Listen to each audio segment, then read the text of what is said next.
2, 3, 4, 1, 2, 1. He's going to visit Elizabeth. That's what I hear. Well, you will. Clear.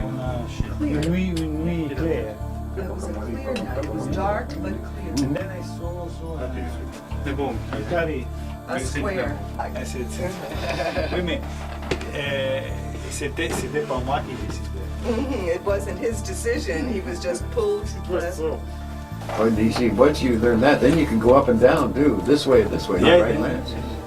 Yeah, that's the enormous value of the kind of training that's done here, because people have such experiences spontaneously, but here you can learn to control To it, control.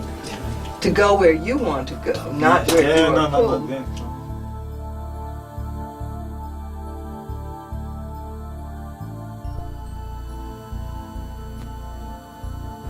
Bob, can you tell us briefly how you began in this field? How I began in this field? Well, I can give you a very specific answer. Okay. It was 32 years ago that I first got into this field. How did I get into this field? By accident. Sort of like the monkey who fell out of the tree. My company, which I had at the time, was involved up until 1956 in very extensive network radio programs, which means dramatic programs for radio nationwide and overseas. And in 1956 we had the choice of whether we converted all the way into television. And so we had started to do so until we discovered a very interesting thing. Now, we had been doing these radio programs for many years, and what we discovered was that it was like seeing a movie all over again. It was this is where we came in, because we were taking exactly the same thing that we had done 8 to 10 years earlier and putting a picture to it. It was nothing more to us than radio with a picture. So we did not think that we wanted to go through this all over again. There must be something better to do than to go into television. And we had already 2 quiz shows in television and found that this was nice, but there must be something better. So as the head of the company, and knowing in American language, we have something that says you pass the buck. The buck ends with the president of the company, the responsibility, as does the authority.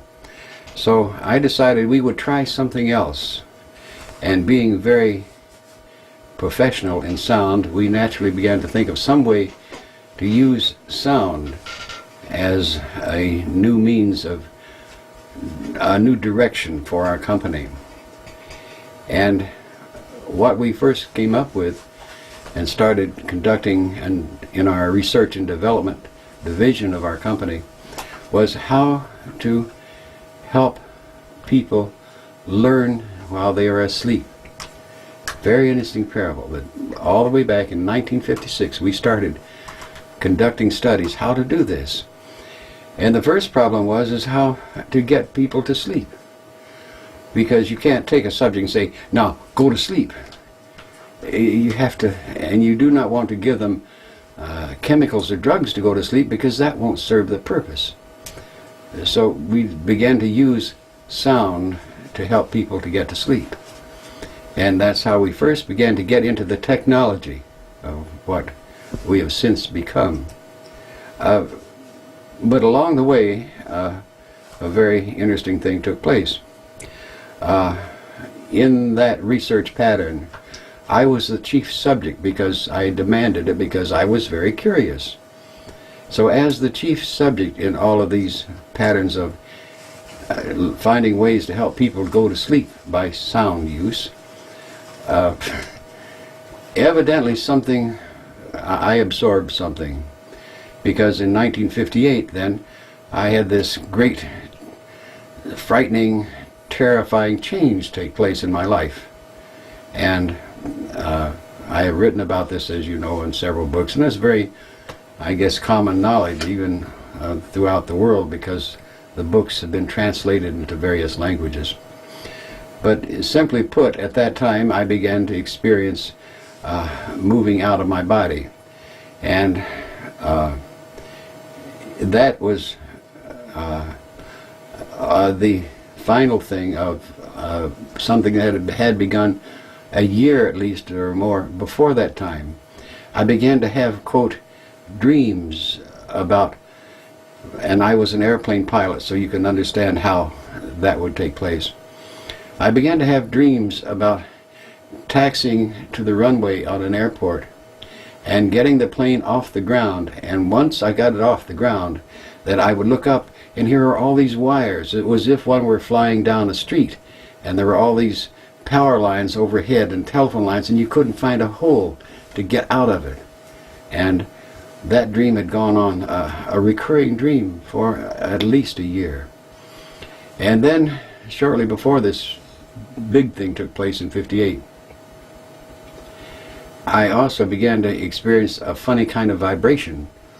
And I went to it was as if my body were shaking, but there was no feeling of shaking. It was just internal.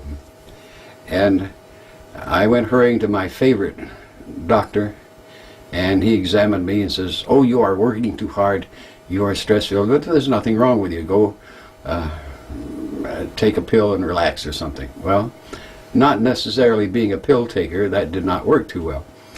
But in any event, after many times, like 25 or 30 more times of experiencing this vibration, I thought, well, and fighting to get out of it is the point. I just pull myself away from this vibration. The next step was, well, this will never get anywhere. I'm too frightened about it. If it's going to kill me, let it kill me. So, with that in mind, one particular afternoon when I was lying down, I said, all right, fine. The vibration came. If it's going to kill me, let it kill me. So I waited and waited and waited. And after a while, after about 5 minutes, it faded away. And I was still alive. So I thought, now I know it won't kill me. So I'm on safe ground. So after that, I began to simply let it happen and wait that 5 minutes so I could do something. And on this one famous night, as we're in 1958, I was lying in bed on a Friday night, waiting for this vibration to end so I could go to sleep. And as I was lying there thinking about what I was going to do the next day, while this vibration got through doing what it was supposed to do, I was thinking how nice Saturday morning was going to be, because we had what we call a cold front come through, and there would be strong northwest winds, and there would be great thermal action. So, being much into sailplanes and gliders at that time, the soaring was going to be tremendous. And as a result, this was my sense of great joy and anticipation as I was waiting for this vibration to end. And as I waited and waited and thought how nice this is going to be, suddenly I felt something bumping against my shoulder. And that, of course, is part of the history when I discovered that what I was bumping against was the ceiling of my bedroom. And that bumping turned around, and I did not know where I was till I saw this funny sort of a fountain coming out of what I thought was the floor.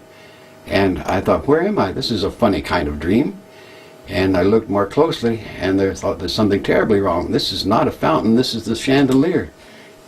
The light fixture coming out of the ceiling. So I looked around, and sure enough, down there in the bed below me was my wife lying in bed, and beside her was a man in bed. And I says, what kind of dream is this? This is a strange dream. Whom would I think of who would be in bed with my wife?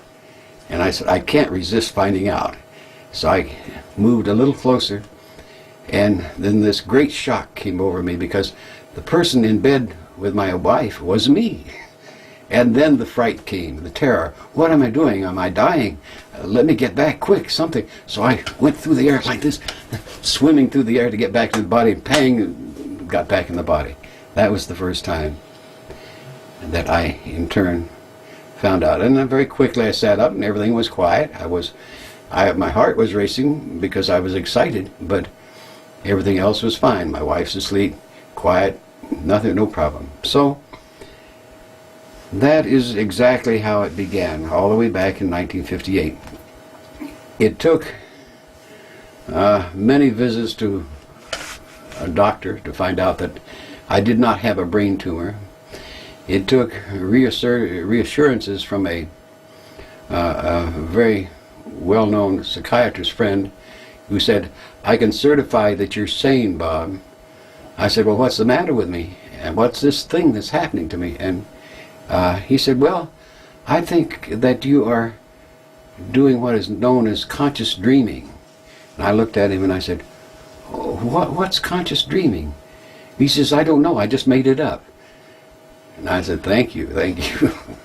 And I then got together with my psychologist friend and I said, "Brad, what do I do about this thing?" He says, "Oh, that's easy." I says, "What?" He says, "They do it in India all the time. They know all about it in India."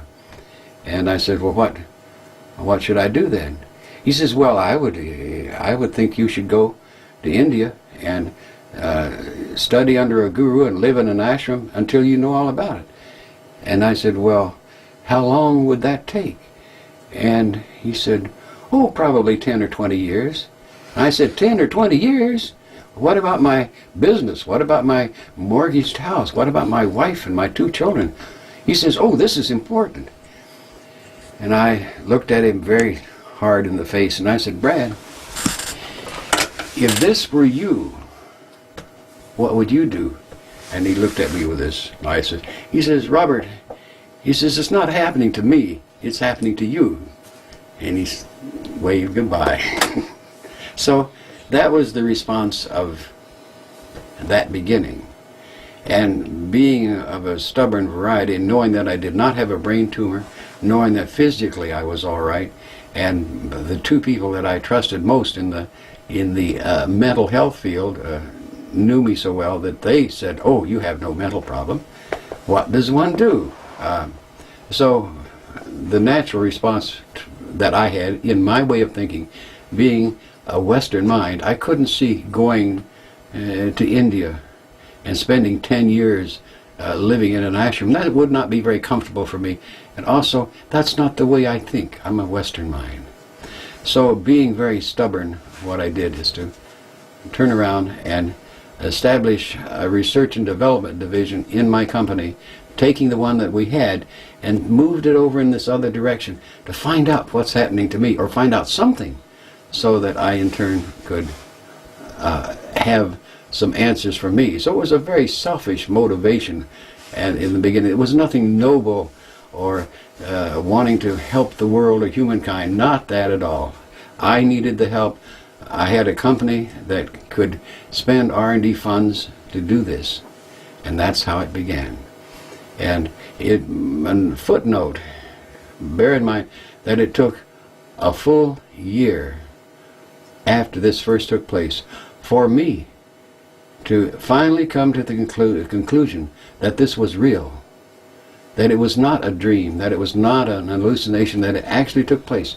Because my left brain, my intellect, my analytical part of me had to be knowing this, not believing it. And it took not a great adventure or a great something that took place. It was an accumulation of one verification after another, again and again and again. And after a while I said, myself, my brain, my left brain, my total self had to say, yes, this is real. There's too much evidence. Never mind the world, but for me. Mm-hmm. And that's how it began. Bob, after you began this this investigation into your own experiences, out of your own need to understand what was happening, out of that came Hemi-Sync. Could you tell us how the information about these the influence of these sound patterns with the kind of experience that you were researching? How did that connection get made for you? Well, again, first and foremost, I was the prime subject. That we're going all the way back to when I was in New York and had offices in New York and had a house in Westchester County. And I secretly put a laboratory on our property in Westchester because New York somehow felt too noisy. So we had this R&D program built into a 25-acre place up in Westchester County. It started very simply. We already knew how to put people to sleep. So then it began to say, well, what is this and how are we doing this? And we started with a very sound scientific base of using sine waves that replicated the brain waves in the human mind, the human brain, to in turn induce this sleep. Well, it didn't take much more pattern searching to determine that if we adjusted those into areas that we had not looked at before, we would begin to find something else. And sure enough, we did. And it was all the way back there in 1960 that we first began to use what we have called in recent years frequency following response. And that's where that's different from Hemi-Sync. It's different from a binaural beat type. This you can hear in open air. It doesn't require headphones to have maximum ability to listen to it. And we used that very, very broadly for a number of years. And then as life works out, we decided to move to Virginia because we were much in the ownership and operation of radio stations by that time, and we had a chance to buy a radio station in Richmond, and that was very specific. You can be very mystical about it, but I don't. It's fun to be mystical, but it's just plain point of fact. How did we get to Richmond? Very simple.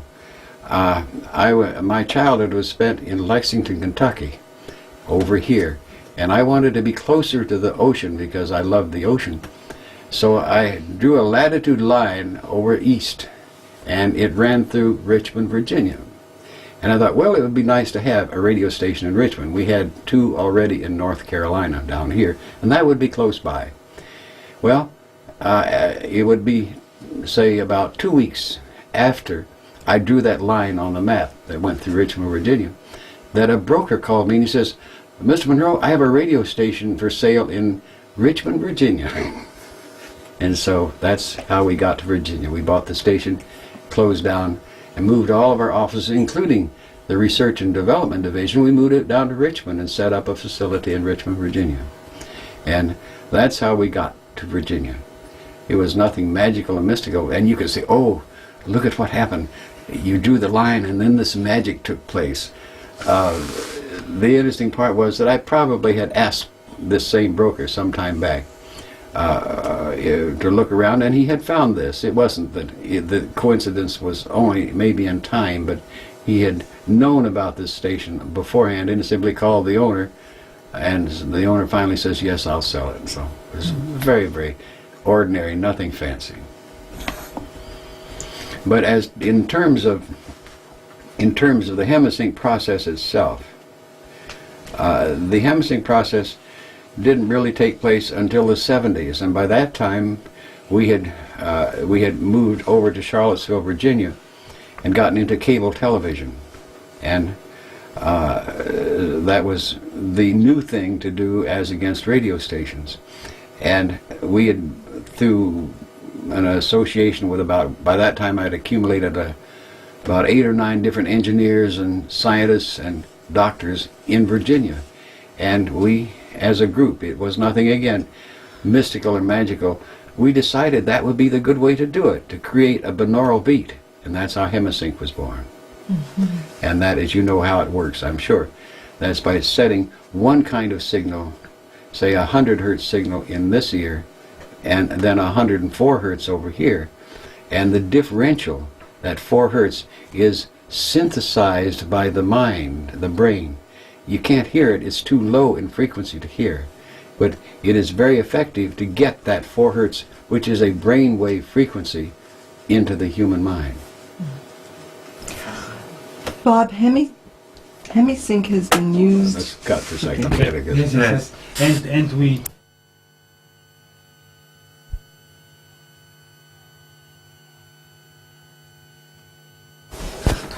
You can even do a little tap dance there. You know, the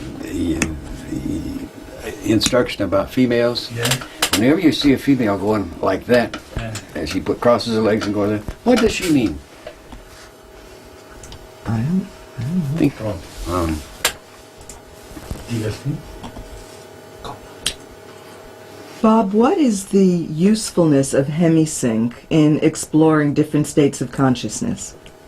In exploring different states of consciousness, Hemi-Sync, first of all, is tremendously valuable for one reason, and that is that it's not like a drug, it's not like a chemical.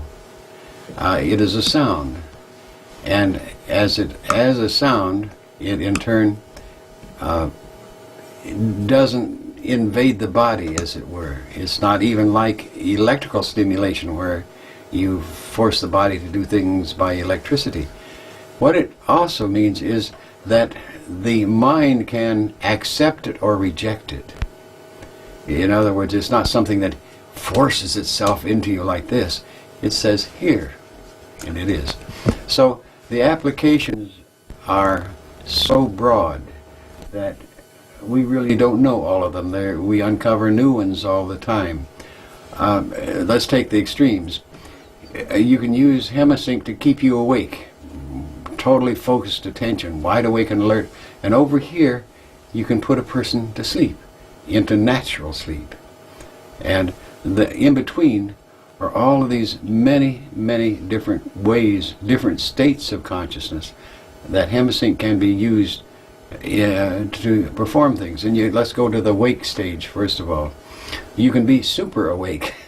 And what do we mean by say super awake? Intense focus of attention, concentration, so that all of your attention is focused on, say, a book or something like this. And by that focusing, you achieve much greater retention and much greater understanding just as you do focus your attention. But this helps you do it to a degree perhaps that you've never been able to do before, that type of focusing of attention. Bang, like that. Now you can change that just a little bit by in turn again using Hemi-Sync and then move into a physical pattern of stimulating physical activity.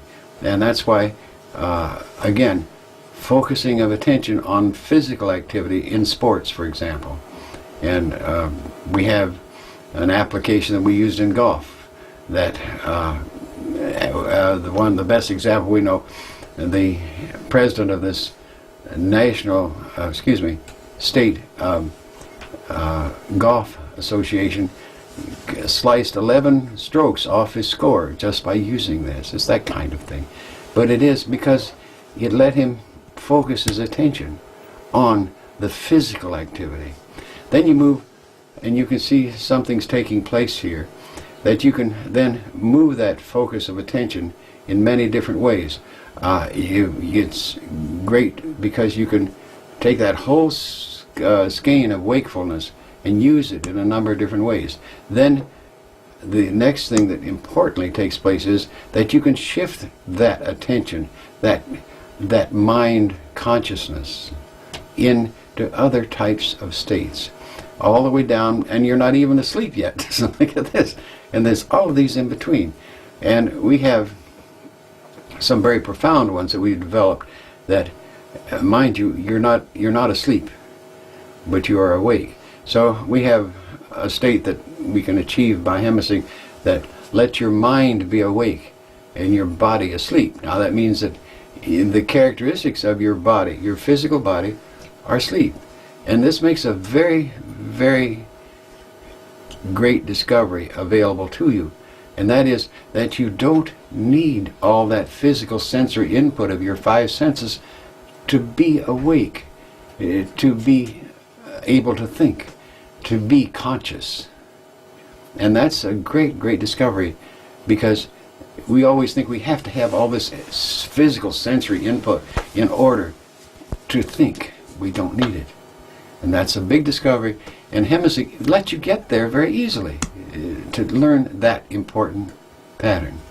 So that's an illustration. In between these things are various states of consciousness that say that let the psychiatrist or the analyst reach in and get into the various depths of that other part of that patient to find out what his problems are and let them surface, because he establishes different means of getting into them like that, but they're not the same as that strictly mind, awake, body, asleep. This Hemi-Sync pattern will let you do that. So you can see the scope of I'm speaking. It's anything that the mind can do. Hemi-Sync lets you help you do that by changing the focus of attention, the focus of consciousness. Mm-hmm. So then that's all the way up to what we call sleep. Obviously, the always important question is, well, what about this thing you were into called out-of-body state? Well, we know where that is too. That's beyond what we normally call sleep. It's beyond that.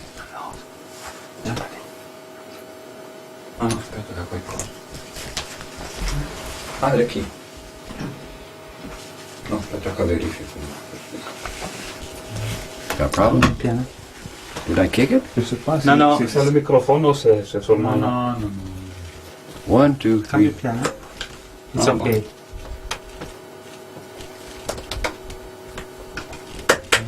Che tu corrente c'è orientati dal jack. No, ma te. Il mio sento intatto. We did not do nothing? No, no.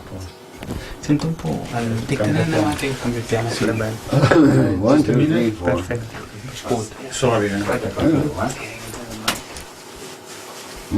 What did you do? Spirit's getting into Très bien, très bien, oui. Mais io già cambiato. Il doit répéter la phrase. Can you pick up just before Oh, yeah. where you left Yes, off? yes. Back up a little bit. Yes.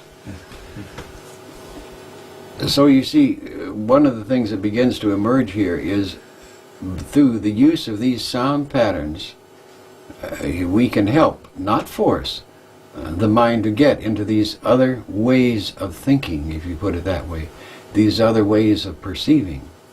And as I'm prone to say, that the whole concept that I found in out of body is past this wall we call sleep. Because we think of sleep as unconsciousness, and we have all these other forms of being unconscious, and sleep is the most common of those unconscious states.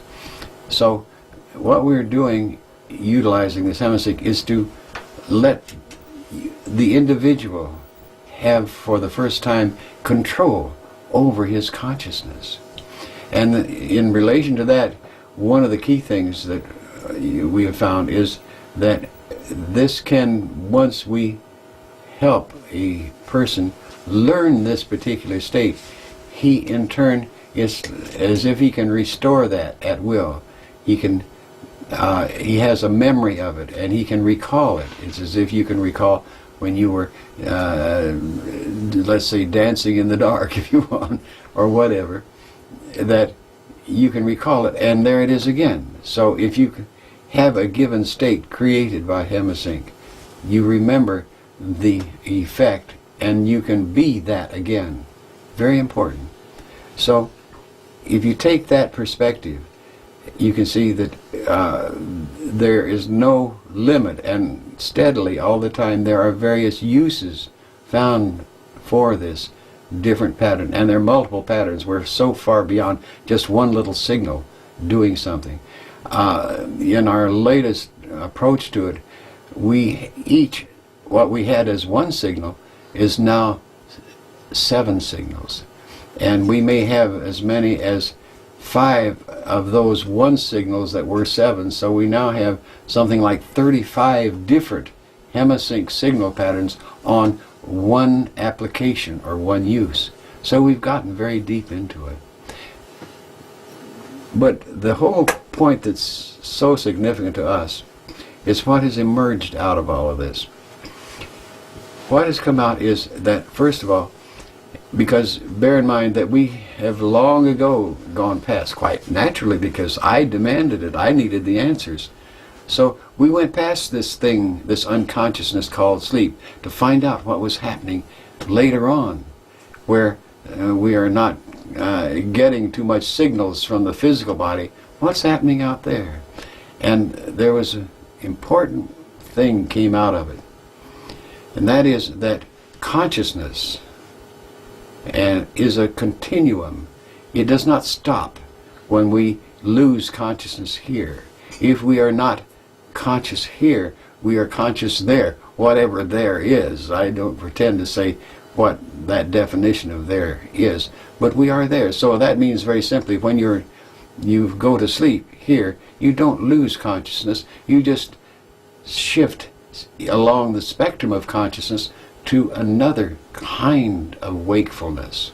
This is, and we in turn, with this consciousness, attempt to understand that phasing, that part of human consciousness at work there, and it's very difficult. So we try it and use dreams and all sorts of things to try and attempt to understand that consciousness, that being there, again, whatever there is. And out of that, saying that we don't know how far that spectrum of consciousness goes, that long band, it's endless, and we call that the interstate. In other words, here in the United States we have, they're not autobahns, they are freeways or interstate, which are these big highways that spread all over the country, and that's where you can go very fast and go great distances. So this is what we call consciousness, is traveling that spectrum of consciousness, is going interstate, which makes fun, of course. So I think if you begin to see that part of it, then an immediate basic came out of that whole thing there. And that is that, what are we doing? Well, you see, that's the important thing, is we let our left brain get into the act and say, what are we doing? We let our intellect, not just our imagination, but our intellect get in and say, what are we doing? Well, we finally got around to thinking we have a pretty good way of defining, of stating what we're doing. And that is that we as humans, and let's take the simple ratio of here we are now, and we are focused our attention in time-space, and we are very much, say, if you were watching this particular film, you would be focused your attention here.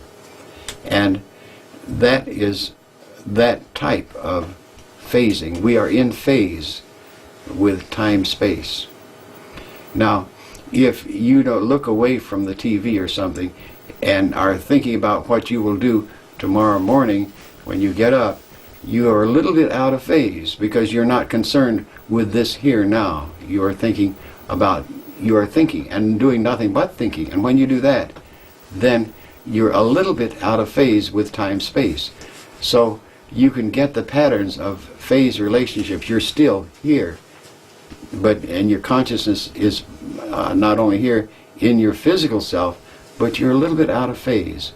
And as you do this a little bit more, you get beyond inattention, you have what we call daydreams. So you are focused very much in your mind here, but your body's here, and you know your body's here, and you know you're still in time-space. And so there is a phase relationship. Say 60% of you is still in your physical consciousness, and 40% is over here daydreaming somewhere. And if you move it a little bit more, you get into such things as out of control phasing that are caused by alcohol, for example, and you're drunk, or drugs and you're all on some drug high, and it's all uncontrolled, though. It's tremendously uncontrolled, and you can't start it, stop it, but you're out of control, but you're out of phase. So you are perceiving two things at once. The out of control stuff here, and you have physical matter. And there begins the other very serious question, is that the person who has dementia or some form of psychosis is in a dual phase relationship and cannot differentiate between the time-space physical phasing and this other that he perceives. So he sees little men and he hears voices and all kinds of things that are coming to him from this other phase relationship, and he can't explain them. And so he tries to mix the two to the degree that they are both the same thing when they're really not the same thing. So he goes into a mental hospital, or they give him drugs like beta blockers to stop this other phasing. So if you think of that moving onward out through there, you can see what I mean by phasing. I can probably say, take a piece of paper and say, this, for example, is a phase relationship, and that's totally focused. Can you see it on the camera there? That's pretty good, isn't it? You don't have to focus it tight, but just get the angle. Now, as this, I turn this is moving slightly out of phase. So you have difficulty seeing the print more and more until this way it's very narrow. You could not even define what that is. It's just a line there. And if you're trying to read this, you're having great difficulty because you can't even see it at all now. Now you're seeing another type of something. You're seeing not this, but something else. So you're completely out of phase with time-space. So it's that type of thing. These are ratios, and everything is ratio in terms of consciousness. The interesting part, of course, is that we have certain fascinating things, and that is that when there comes a point we all face, there are certain things like death and taxes we always have to face. Well, one of them we have is facing physical death, and that means that this tuning device that we have called a physical body doesn't work anymore. So we have to phase out of it. And we're completely out of phase, and this doesn't work, so we are totally there. Again, our consciousness is not dependent upon this. It's over there. And being over there is, again, a reality. And this is the thing that you begin to understand the more you get into this, that there is other realities which this mind that we have, this human state, can be conscious over in these other areas. And you can learn and do this long before you're forced to drop this physical body and go on. You can go play there. What Have a lot of fun. What is the Yes. significance, Bob, of this ability that you've proven that we have to contact these other realities or other phases? I think the most important thing, first of all, is to understand these ratios, so that we can begin to, just like we do with all of our physical sciences, classify plants, biological sciences, begin to classify these other states of consciousness as to what they really are and explore them. Why do that? The first and foremost thing certainly comes out that we around here have long gotten to the stage that we know we are more than our physical body. What does that mean? That means that it doesn't make any difference what you do here, whatever you do. And this is contrary to a lot of belief systems, no doubt about that. But whatever you do, your performance, your behavior here, doesn't mean whether you're going to exist or non-exist after you die physically. You can be a wonderful saint, or you can be the cruelest person you can think of, but you're still going to survive physical death. That's an automatic thing. And this process lets you begin to know that. Not believe it, but know it. And there's a great difference between believing and knowing, a huge difference. You can listen to me and say, I believe you. But if I give you the tools so that you can find this out and say, oh yes, now I know it. Think of the wonderful freedom that it would give you to know that you survived death. Not believe it, but know it. Look how that would affect your life. That if you know that you survived physical death. This is one of the things that's very common in the use of Hemi-Sync. Eventually, people get to that knowing stage. They know that they survived physical death. It's great stuff.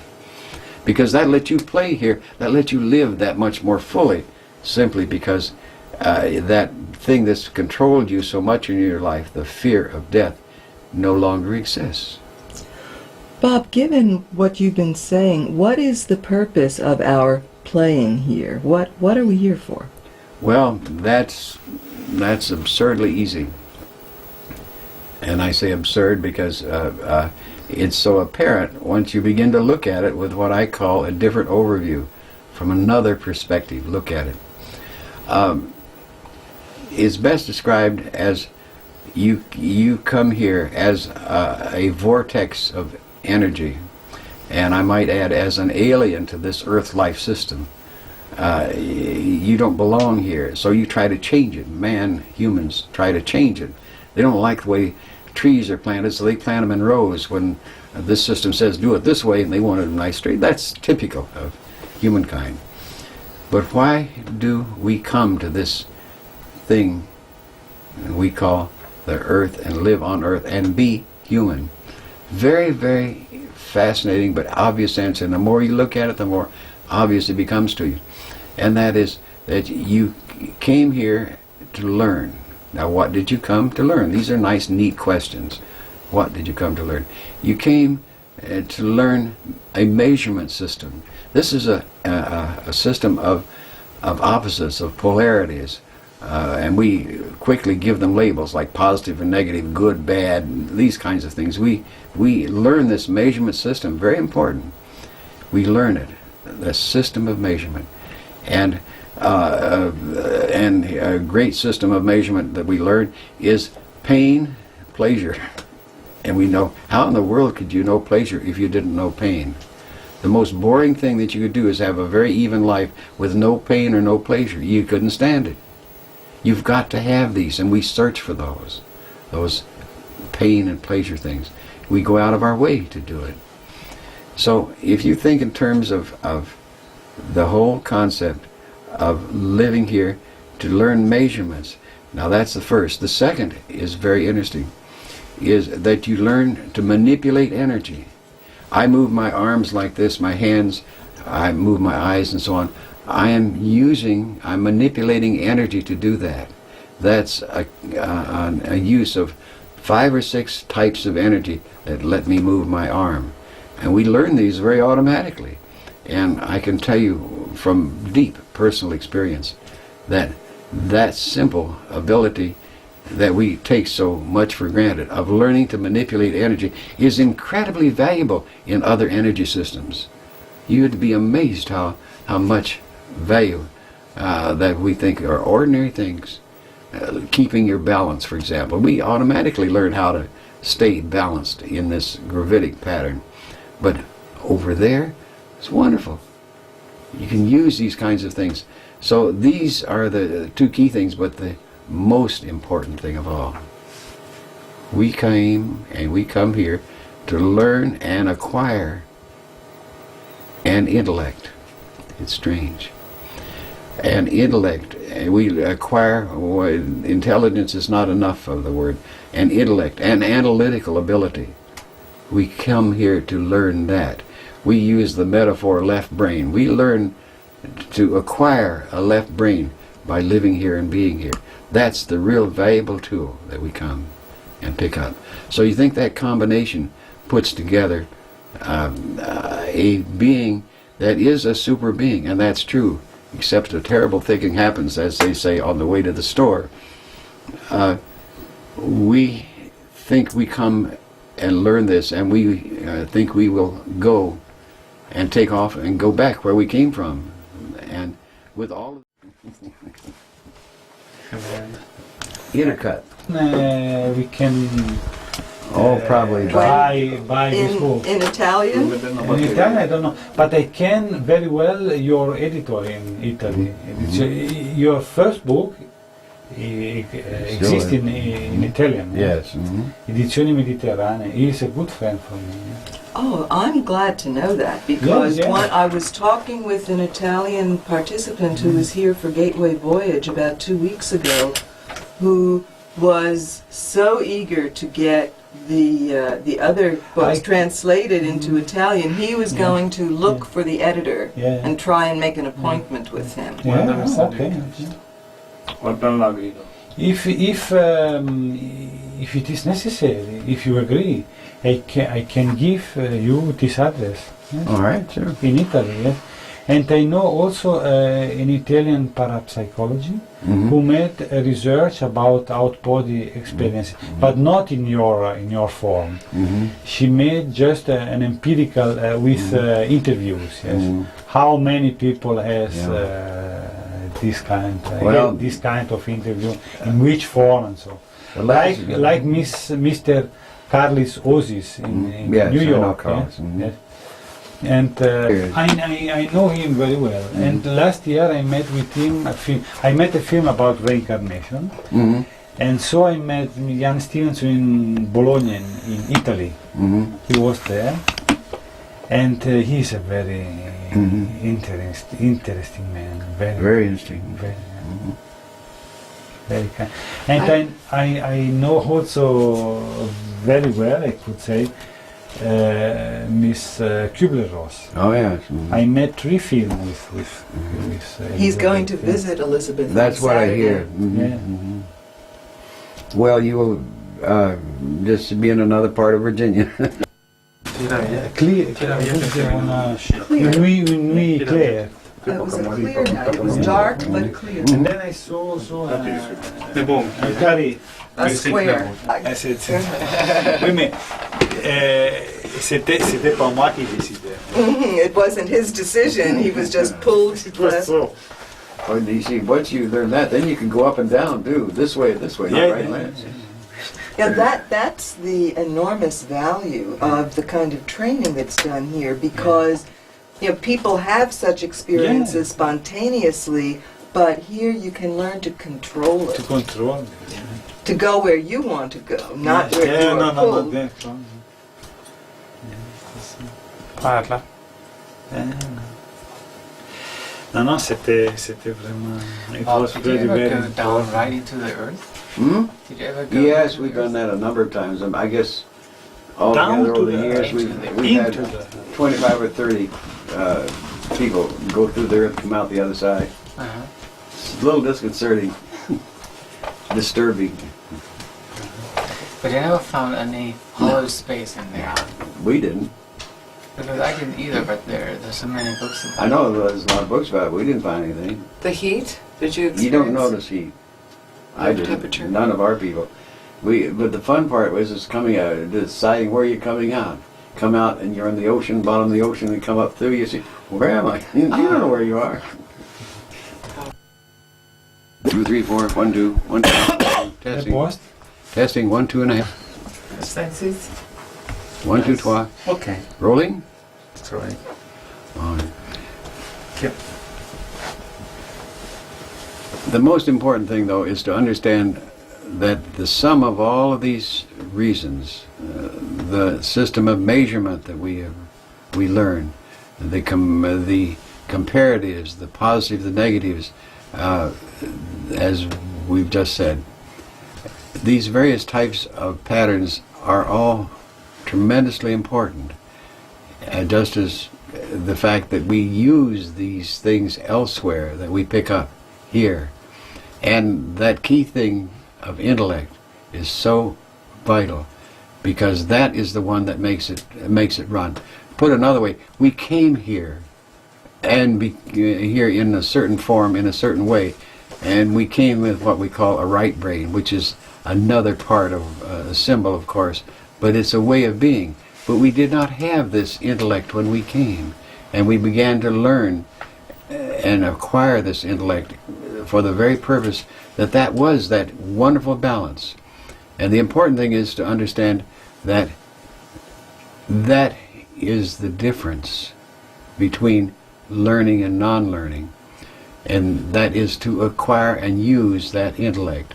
And I can say without any equivocation, no reservation, no conditioning, that everything, what little, and is not much, I assure you, that I might have achieved so far is totally due to the imposition of my intellect upon what was taking place. Instead of just flying around in the out-of-body state, after I knew it wouldn't kill me, I got curious. And the intellect got curious. What's going on here? What is this that's taking place? That was the difference. That brought the whole thing into focus, into patterns, getting my analytical ability at work in it. And what little growth is due to that. Now, the funny thing is, so now we gather all these things. We gather our intellect, our measurement knowledge, our application of energy, and we're all, as I like to put it, going home with all this bag full of goodies, as it were, to take home and show the local boys how much you've learned and what you can do. The only problem is that when we do this, we forget something that happens, as again on the way to the store, that we don't expect. What's that? Well, if you know about it, then you can have fun. It's where you don't know about it is where it gets dangerous. And that is that we become addicted to being human. And so after we exit this particular life sojourn, we're saying instead of going home and what I call having escape velocity to go home, something's happened in living that life. We've picked up a load factor. There was friction along the way, and that represents it. So instead of moving out and having escape velocity, we start turning along that, and it's our decision, no one else's. That's the important thing, our decision. We say, well, I think I'll go back just once more, and this next time I think I'll be a male instead of a female. That ought to be more fun. Just once more, and then I'll go home. So what happens is, instead of moving this way, we loop around and go back being a human again, and go back and have another human experience, another lifetime, and we come out again, and we're already this time. But this time we've had even a greater load factor, don't you see? We've slowed up a little more.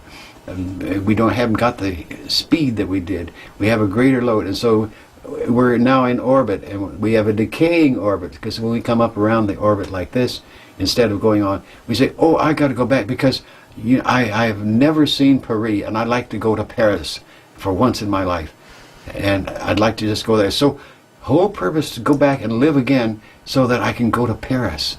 And I've heard so much about Paris, I want to go to Paris, so I'll go and live again so I can go to Paris. And as you can see, each time you pick up in each succeeding lifetime a greater load factor, so that as you go through this, your orbit decays more and more as you go through this, living these successive lives, until you get locked in tighter and tighter and tighter, till you are locked in being human so tight that you forget where you came from. You've lost all of the desire to even depart and go home. You've lost it all, because this is so overwhelmingly addictive that you can't think of anything else but this time, space, physical matter, all the things that take place in there. And no matter how hard you try, you can't get away from it. The reason being, there's no law, but when you, quote, die, and instead of going home, you make the decision. There's no law that says you have to stay here. You are the one who says, I gotta go back. I didn't eat enough steaks. I didn't have enough strawberries. I didn't have enough children. All these kinds of things. Or I didn't have enough sex. Anyway, that's how we lock in as being human. In so doing this, now the next trick is, well, what happens? Well, why don't we recognize this more and more? Because we are so deeply addicted. So we develop an excuse, which you call belief systems, to rationalize this process. But it's all done in this local traffic human terms. This is the difference. As a result, somewhere along the way, you begin to find cracks in the belief system. You begin to find reasons that don't work quite well. That's the analytical thing coming into it. It says, hey, wait a minute, something wrong here. This doesn't work out. 2 and 2 makes 6. No, wrong. Try again. You begin to find out that there are some holes in the cracks, and that's when you begin to regrow and begin to, so that successively you begin to start on your way out again, and you begin to have a higher and higher orbit as you learn more, and in these successive lives, till finally you got escape velocity, and then you do go home. And that's what it's all about. Bob, are these very provocative ideas the result of your own analytical human mind, or is this information that has come from some source outside of your human mind? Well, that's that's an interesting question. I would say probably I can't give you. I'm prone to make percentiles, and I don't know as I can give you an appropriate percentile. It is a combination. Obviously, through the years, I've developed a lot of non-human friends and had some wonderful conversations and meetings with them. I can give you an illustration, and you can see what I mean. This one non-human friend, we got into the discussion of goals, and he said, "Excuse me," I said, "He, it's not true. Yeah, I don't know whether it's a he or a she, so I developed a term, he-she." So he-she said, "Well, perhaps our goals are different." And I in turn said, "Well, I wouldn't think so." And he says, "Well," he-she says, "Well, what is your goal?" And I, thinking to be very noble and very spiritual, I said, "Well, my goals are dedicated to serving humankind. That's what I want to do." And she said, "Yes, that's a very noble goal, but there are other goals." And with that, I tried to find out. He says, "Well, there are other goals." That was a nice bait, a lure. And that got me curious and say, well, what other goals would there be? I thought that was a very noble goal. And this great enlightenment came to me months later, years, who can tell, that there was another goal, and that goal is the one I was just perceiving, to go home. And I thought, what a wonderful idea it would be to go home. And to be the local boy who made good and goes back to his hometown with all the medals on his chest and his pockets full of gold and all these bags of tricks, and go down the main street of the town, and everybody will say, "Oh, here he is, our hero's back." All this, typical go home type of thing. And so I had been home twice and had to be dragged back, kicking and screaming, as it were, from going home, because that was not what I was supposed to do. So I knew what home was and symbolized to me, and so I knew the goal was to go home. I knew what home was like, where I came from. And so my great joy was to prepare, to build, to go home. Oh, this is great, wonderful. I had a goal, and for years I had that goal of going home, gathering all this, everything I could gather that would be useful, to have fun and teach people and do all sorts of things at home. As a result, I in turn thought, well, for a long time, and this was maybe 5 or 6 years ago, something like that, I got into the pattern of saying, well, and I asked this non-physical he-she friend, I said, and he was saying that was also a nice new goal. He always was very agreeable. That was a nice goal too. That's different from serving humankind. Go home. So I got into that, and then I asked him, because I didn't know how to do it very well.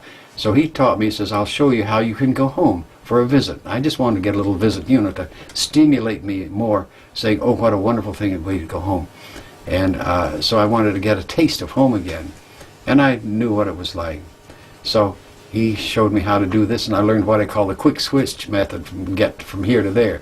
And it sounds weird, but it's as if one were to stretch a rubber band like that over to here, and then you let go of here, and you're there.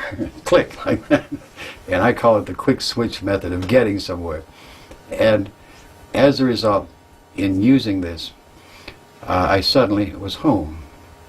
And the story of my getting this home thing was a very, very profound change.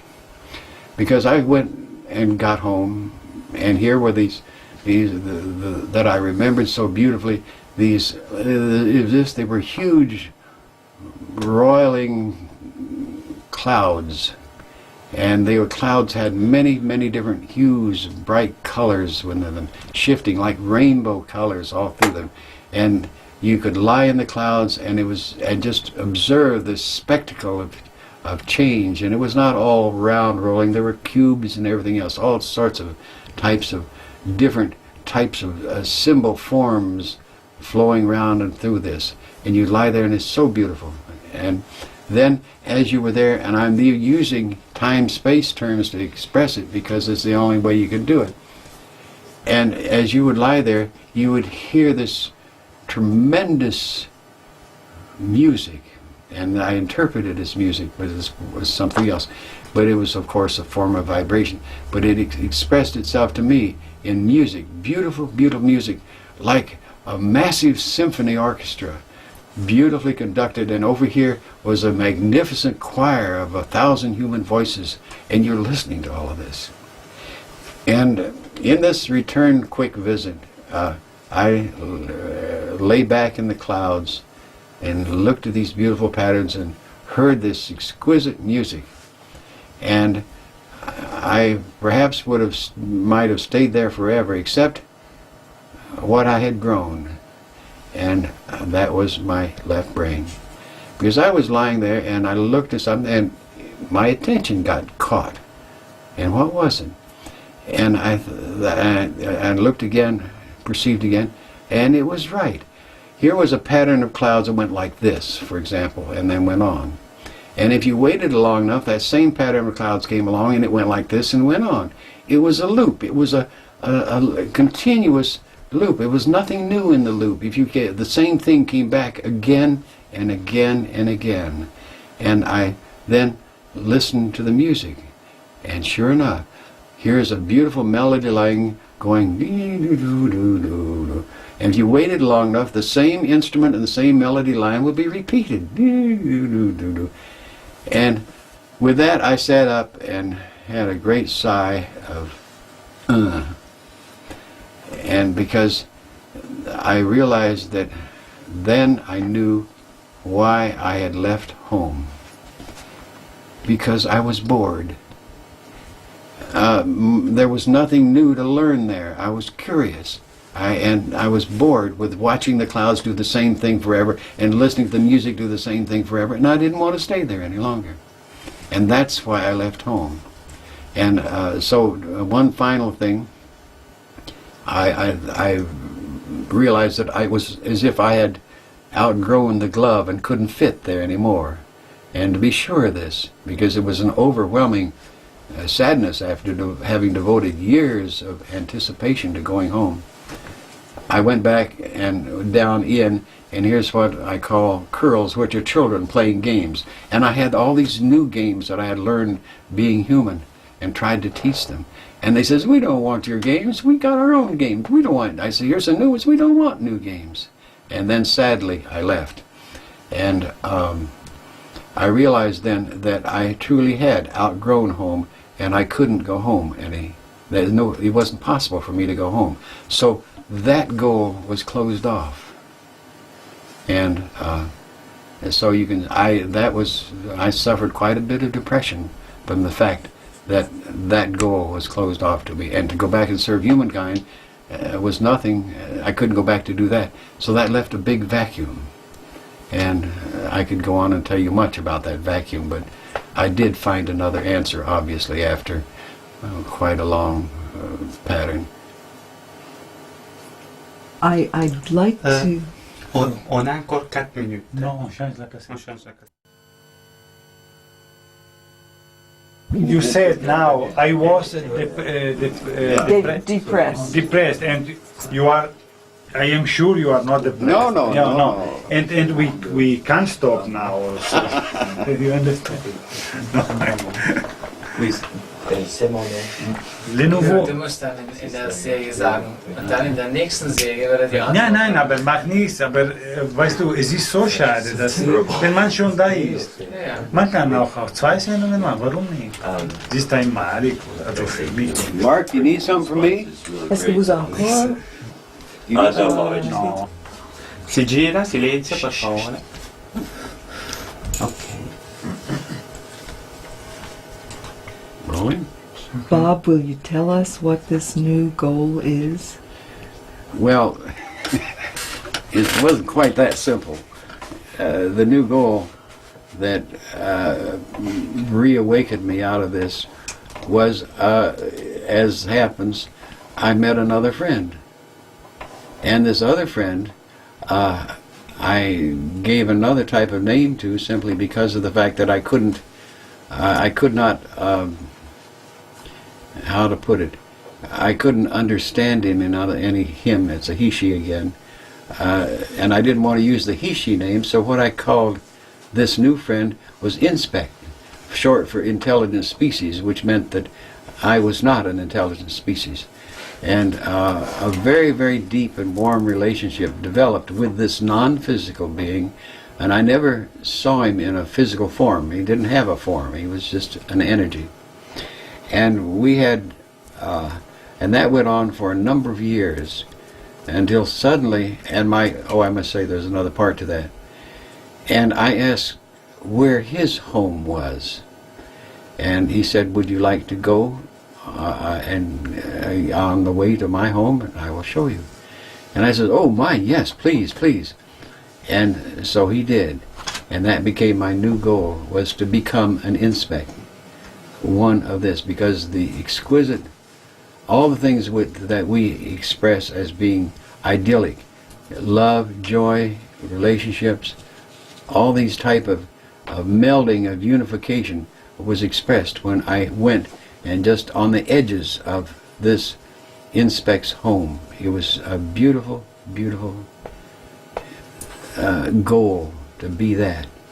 And that became my goal, was to grow and be an Inspect. And my plans all shifted to go to that state of being. And this Inspect gave me so many different beautiful things, such as escorting me into the future to see my last time around as being human, this kind of thing. Until one day, one night, one afternoon, I've forgotten exactly when, the Inspect in our particular meeting place, which was outside of time and space, said to me, this is our last meeting. And I uttered a great shock. Why? And the Inspect said to me, because you are taking another path and you need to learn along that other path. And I said, well, will we see each other again? And he says, not in this form. And I said, what have I done? Have I done it? He says, no, you have done nothing wrong. It's that you have gone in another direction, and you have to learn that other direction and get back to basics before you can go any further. And in that, the Inspect winked out like that. It was gone. And I went back maybe 25 or 30 times to that meeting place, and the Inspect was never there. He had really disappeared. So that occasioned another depression, but it did trigger my left brain intellect, don't you see? That was the point. It triggered my left brain intellect to say, basics, what's meant by basics? And I started tracking down the basics of what I had missed. Apparently I'd missed something very, very important. And so it's needless to go through all the searching, trying to find what I had missed, the basic. And I went through the humans, and that was a learning procedure. It took a long time to do. Until finally I came upon this one thing, and that made the change. And that one thing was that many years ago, about perhaps, if we go into time, say in somewhere in the 60s, because of this consciousness, this I, this mind, didn't know what to do with this out-of-body activity, had no idea what to do with it. So what I did is I used a phrase, a term, an idea that we have as humans that we have a total self. I don't like the word soul because it doesn't seem to fit. So I thought, I don't know what to do with this. To keep conducting experiments and going from Virginia to California was ridiculous. And how many times can you go to Mars and to the outer planets? There's just more of the same. And so what I did, I finally said, wait a minute. The basic that I had missed was what I'd been riding this vehicle. In other words, I had been using this navigator and this driver, this vehicle, all these years, and I had not taken the trouble to find out who's doing the driving, or as we in America put, what's under the hood of the thing I'm driving. And so I did. I began saying, that is a basic.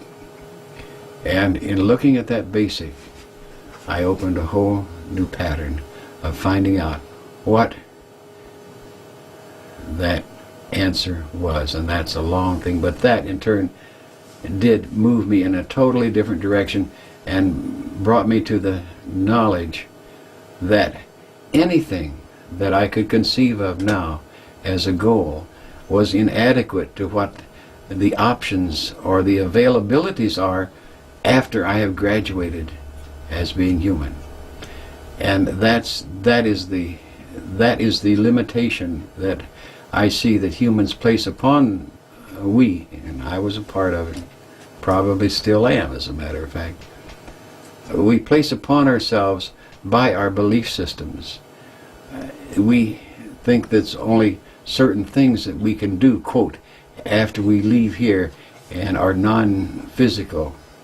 We forget these other very simple patterns, that these are all based on local ideas, local ways of thinking and doing, or even what we call intelligence is only a very human system of measurement. And here are all these things, and they suddenly, by this process, opened up to me to discover what the graduate human, the being who graduates from this human system of learning, can be. And that's what I mean by when I say go on the interstate. The goals are so spectacular, so far beyond anything that we can even consider, that they are prime targets for anyone who has curiosity, which I do. Prime targets who of the scientist to get into something where the real action is. You run out of action in time, space. There's a limit, but there's no limits in this. In this whole spectrum of consciousness that I say, that's what I'm talking about. How far does it go? I don't know how far it goes, but I do know one thing, that one of the routes that you can go, and that was one of my explorations, because I went and explored all this to see these potentials. One is that one route that you can take, and you can see the source of this, and this is a lot of the humankind. We all have a yearning, and that we express it in the desire to go home. We express it in our going outward, in affinity, looking for other intelligent life, looking for things out in the universe, all these kinds of things. But the real part of it is we really want to do this key thing. We're looking for something else. And what we're looking for is the thing that's built into us from the beginning. And that is that, and we express it in our religions, we would like to go meet our Maker. Now, all I can tell you is that at the very least, because this could go on for a long, long time, I know how one could get on the interstate to go meet your Maker. And all I want to do, I have not met that Maker yet, but what I would like to do at some point, and that totality of me, and that's another story, we would like to go and, quote, not prostrate ourselves at the foot of our Maker, but let's say to shake that Maker's hand and say what a magnificent engineer he is, what a beautiful designer he is, she is, he, she, and go get into a new game with the maker. And that's only one and it seems endless options that one can take. You can be a maker yourself if you want. What you learn here are the basic tools of being a maker. That ought to take it, should it not? Oh, indeed.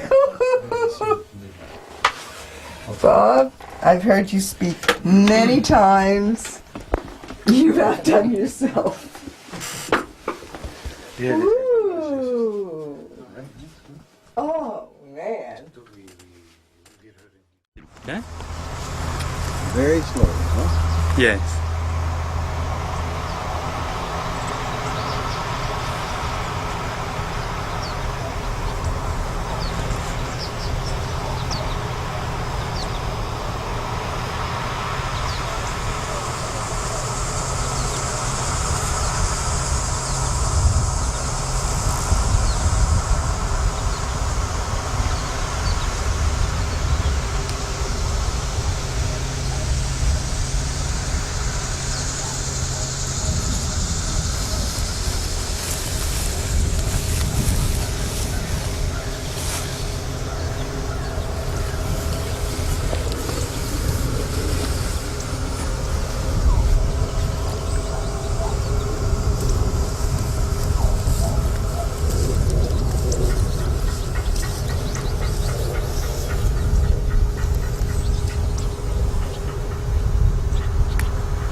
Gira.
You have only one problem. Okay. Translate. Oh, okay. You did not hold your mouth right.